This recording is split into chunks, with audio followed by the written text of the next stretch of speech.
नमस्कार साथियों, स्वागत है आपका अपना चैनल आनंद ऑनलाइन क्लासेज में। मेरे साथियों, मैं आपको अभी क्लास 10 की बायोलॉजी का ऑब्जेक्टिव बता रही हूँ। आप लोग देखिए क्वेश्चन नंबर 1।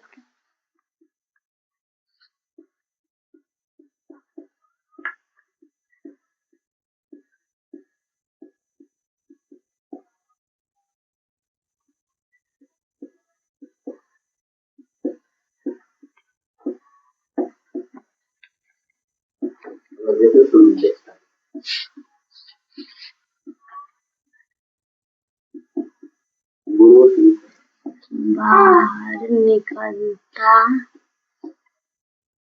है किससे? तो ए में ऑप्शन है जल से, बी में है CO2 से, सी में है ग्लूकोज से और डी में है इनमें सभी से।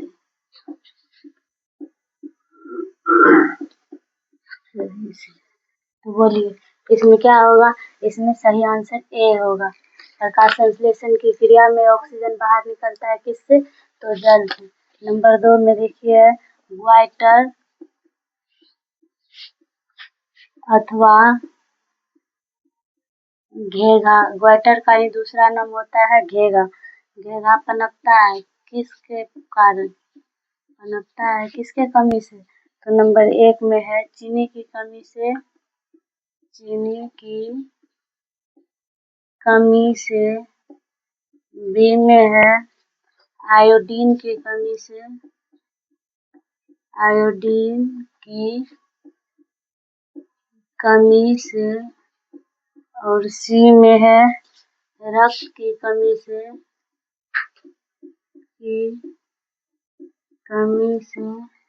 और डी में है मोटापा से। किससे होता है प्यारे साथियों, आप बताइए किससे होता है? तो इसमें होता है हमारा ग्वाइटर अथवा घेघा रोग किससे पनपता है?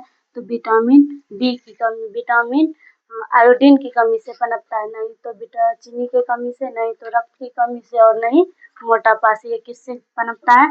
आयोडीन की कमी से होता है ये रोग। नंबर 3 में देखिए उत्पाद किसमें पाया जाता है?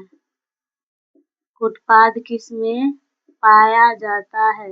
ये तो आप लोग को पता होगा, बहुत इजी क्वेश्चन है। देखिए ए में है अमीबा, बी में है पैरामीशियम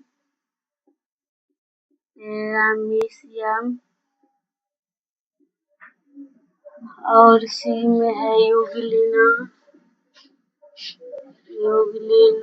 और डी में है, इनमें किसी में नहीं होता। इनमें किसी में नहीं। बताइए ये किस में होगा? ये उत्पाद किस में पाया जाता है? नहीं तो पैरामीशियम में पाया जाता है, नहीं यूग्लिना। इस किस में पाया जाता है? अमीबा में पाया जाता है। ठीक। 4 में है ग्लूकोज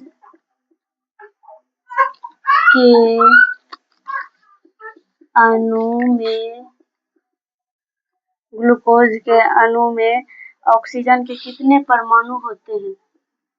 ऑक्सीजन के कितने परमाणु होते हैं? आप लोग बताइए। ग्लूकोज का पहले तो बता दीजिए कि सूत्र क्या होता है। तो ए में पहले हम ऑप्शन लिख लेते हैं 4, बी में है 6, सी में है 8 और डी में है 12। बताइए कितना होगा? तो ग्लूकोज का सूत्र क्या होता है? बोलिए। ग्लूकोज का देखिए ये एग्जाम में पूछा जा सकता है। ग्लूकोज का सूत्र या चीनी का सूत्र, हर चीज का सूत्र आपको याद होना चाहिए। ग्लूकोज का सूत्र होता है C6H12O6। तो इसमें किसका पूछ रहा है? ऑक्सीजन ना। ऑक्सीजन यहाँ है तो ऑक्सीजन में परमाणु में कितने परमाणु है? तो 6। तो इसमें ऑप्शन क्या हो जाएगा? बी। ठीक। ऑक्सीजन के परमाणु में कितने अणु होते हैं? तो 6। तो अगर कार्बन में भी पूछे तो कार्बन में भी 6। अगर हाइड्रोजन में पूछे तो हाइड्रोजन में कितना होता है 12। ये सब चीज ध्यान में रखना है कि ऑक्सीजन में कितना होता और हाइड्रोजन में कितने होते, ऑक्सीजन में कितना होता, तो ये चीज याद रखना है। अगला देखिए नंबर 5 में क्या है। दांतों को साफ करने के लिए, दांतों को साफ करने के लिए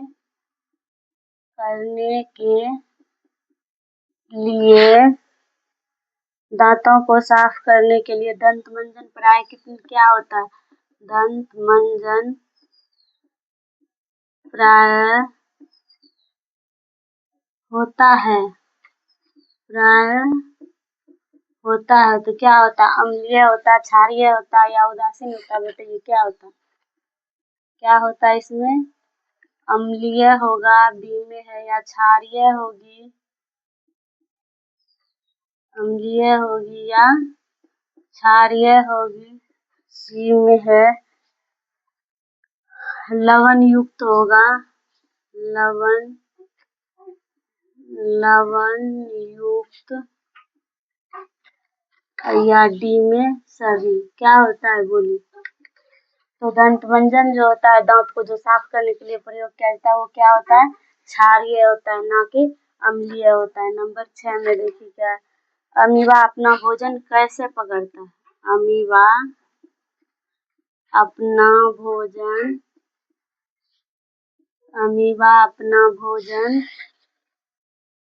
कैसे पकड़ता है? मतलब किसकी सहायता से पकड़ता है? किसकी सहायता से पकड़ता है? तो ए में है आपका ऑप्शन स्पर्शक द्वारा, बी में है उत्पाद द्वारा, सी में है जीभ द्वारा,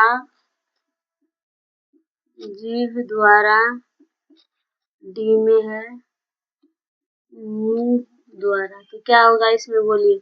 इसमें क्या होगा? अमीबा अपना भोजन किससे पकड़ता है? नहीं तो स्पर्शक से पकड़ता है, नहीं जीभ से, नहीं मुंह से। किससे पकड़ता है? ये उत्पाद से पकड़ता है। किसके द्वारा? तो ये अपना भोजन किससे पकड़ता है, किससे लेता है? उत्पाद को बढ़ा के उसको भोजन को ये पकड़ लेता है और इसको ग्रहण करता है। ग्लूकोज का रासायनिक सूत्र क्या है? अब बोलिए आप लोग, अभी तुरंत हमने बताया आपको। ए में है C12H22O11, या होगा बी में है C6H12O6, या सी में है C6H12O11। ठीक, डी में है क्या होगा? सभी। बताइए क्या होगा इसमें? अभी मैंने आपको बताया ग्लूकोज का रासायनिक सूत्र क्या होता है। तो ग्लूकोज का होता है C6H12O6। ठीक, तो ये आपका आंसर क्या हो जाएगा? बी नंबर हो जाएगा आंसर। ठीक, अगला देखिए कह रहा है कौन एक उभयलिंगी जंतु है? 8 नंबर में है कौन एक उभयलिंगी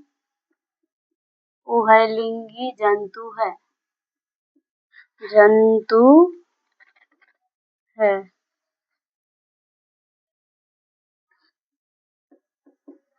नंबर ए में देखिए कौन एक उभयलिंगी जंतु है?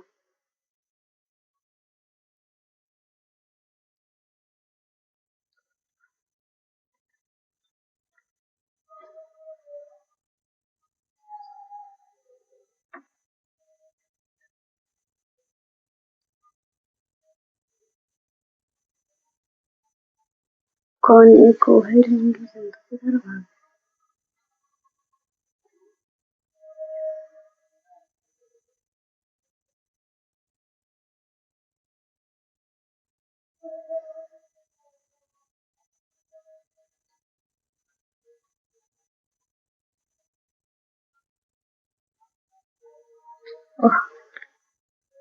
देखिए इसमें कह रहा है कौन एक उभयलिंगी जंतु है?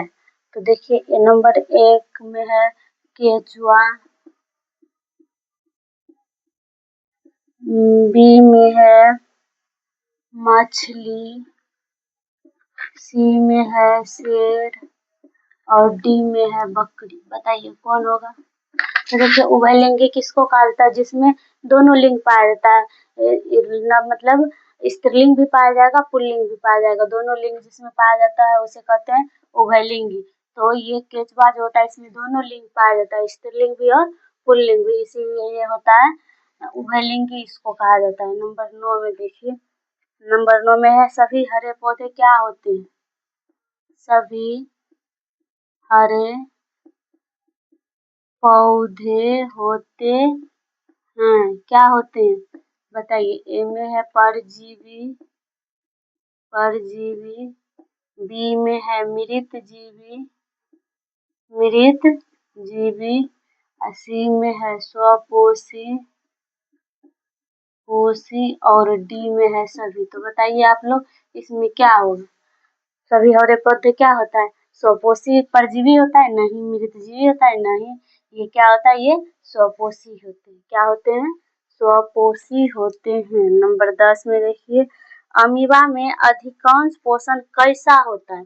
तो क्या मतलब कैसा होता है अधिकांश पोषण अमीबा में? तो देखिए अमीबा में अधिकांश, अमीबा में अधिकांश पोषण कैसा होता है? कैसा होता है? अमीबा के बारे में जानना बहुत जरूरी है, इससे एक आध क्वेश्चन आ ही जाता है अमीबा के बारे में। कैसा होता है? शाकाहारी होता है, शाकाहारी होगा। बी में है कि अंतर्ग्रहण होगा, अंतर्ग्रहण होगा। या सी में है सर्वाहारी होगा, सर्वाहारी। और डी में है आपका क्या होगा? स्वपोषी। क्या होगा? स्वपोषी। क्या होगा इसमें बोलिए? तो ये अमीबा में भोजन कैसा होता है? अंतर्ग्रहण होता है। ठीक, आपका है मैग्नीशियम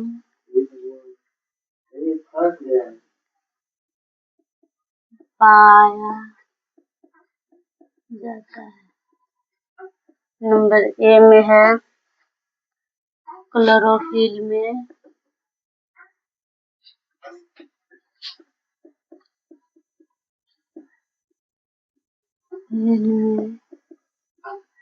बी में है लाल रक्त कण में, लाल रक्त कण में। सी में है श्वेत रक्त कण में,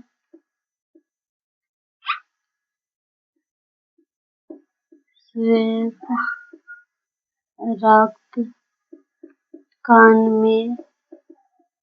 डी में है वर्णी लवक, वर्णी लवक में। तो इसमें क्या होगा? ये पाया जाता है मैग्नीशियम आपका क्लोरोफिल में। 12 में देखिए क्या है, स्वपोषी पोषण के लिए आवश्यक है, स्वपोषी पोषण के लिए, स्वपोषी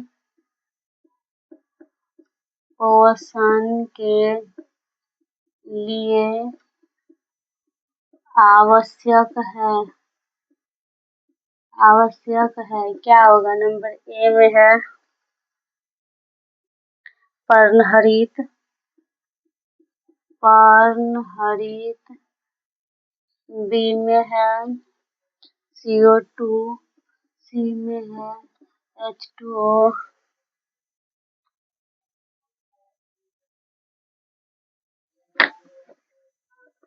पर्णहरित,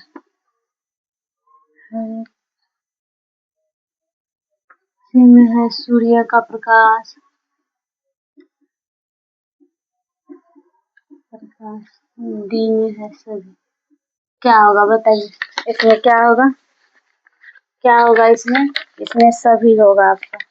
प्रकाश में स्वपोषी पोषण के लिए आवश्यक क्या होता है? मतलब पौधे जो होता है, सभी हरे पौधे, वो तो स्वपोषी पोषण करते हैं। और स्वपोषी पोषण के लिए क्या चीज आवश्यक होता है? पर्णहरित अर्थात क्लोरोफिल होता है, CO2 कार्बन डाइऑक्साइड और सूर्य का प्रकाश, इनमें सभी की आवश्यकताएं होती है। 13 नंबर में देखिए क्या है। नंबर 13 में है, निम्न में कौन स्वपोषी है?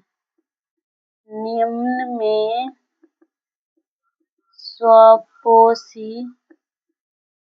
स्वपोषी कौन है? नंबर ए में है आपका प्रोटीन। स्वपोषी कौन है? नंबर ए में है पौधों। निम्न में किन में होता है स्वपोषी पोषण? किन में होता है? हरे पौधे में, हरे पौधे। बी में है कीट। सी में है मछली और डी में है आपका अमीबा। बताइए किस में होता है? किसमें होता है? स्वपोषी। ये स्वपोषी से याद ही कर लेना है, समझ ही लेना है, इससे आपको एक क्वेश्चन मार्क पूछा ही जाएगा। तो स्वपोषी पोषण किसमें होता है? सभी हरे पौधे में। जितने हरे पौधे हैं सब में क्या होता है? स्वपोषी पोषण होता है।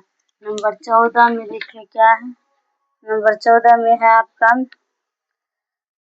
जीवन की एक महत्वपूर्ण विशेषता क्या है? जीवन की एक महत्वपूर्ण विशेषता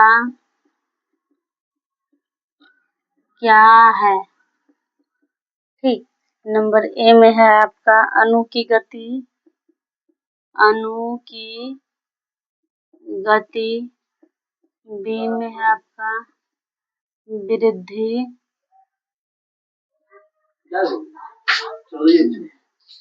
बी में है आपका वृद्धि। सी में है आपका संघ और डी में है आपका समन्वय। क्या होगा इसमें? मन जीवन की एक महत्वपूर्ण विशेषता क्या होता है? वृद्धि। आंसर क्या हो जाएगा आपका? वृद्धि। नंबर 15 में देख लीजिए, एगो लास्ट क्वेश्चन है। देखिए इसमें क्या है? पौधे में भोजन किस रूप में जमा होता है? पौधे में भोजन किस रूप में जमा होता है? नंबर ए में बताइए, ग्लूकोज के रूप में होता है या स्टार्च के रूप में होता है या प्रोटीन के रूप में होता है? और डी में है आपका न्यूक्लिक अम्ल फैटी एसिड में होता है। बस मतलब फैटी एसिड के रूप में होता है। बताइए ये किस में होता है? ये स्टार्च के रूप में होता है। ये 15 क्वेश्चन